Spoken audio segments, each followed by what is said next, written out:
One of the things that happens, especially with adolescents and young adults, is that their development stops when they're using.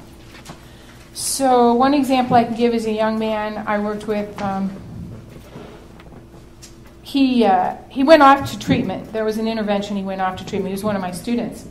And he came back. He'd been using since he was about 10 or 11, and now he's 16. Goes off to treatment for almost a year, back in the day when they had really good treatment and sent kids away for a really long time, and the insurance paid for it. And he came back and he said to me, I have no idea how to behave. I don't know how to talk to girls. I don't know what to do, whether I should even go to parties because I can't drink. I don't know who to walk with down the halls in school. I mean, this kid had missed socializing from the time he was 10 or 11, and so he was kind of stuck in elementary school, but now he was going to school in a high school. So that's the kind of developmental stuff that comes out of it.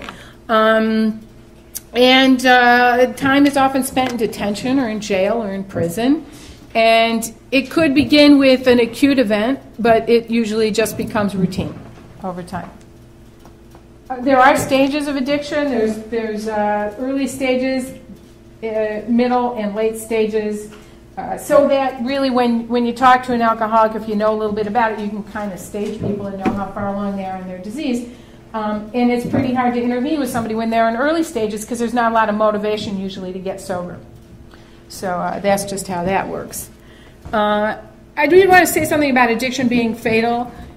If it's left untreated, of course, there's always the possibility of too much of whatever it is, and that's one way to die. But there's also car accidents and suicides and all kinds of other ways that people die from this disease that don't usually get recorded as addiction as the cause of death. So it's interesting how many people are affected by their addiction and die from it, but they don't die from an overdose. They die from wrapping their car around the tree or walking in front of a car or whatever. And so a lot of deaths are related to alcoholism and drug addiction. Now, as I mentioned, it's a brain disease.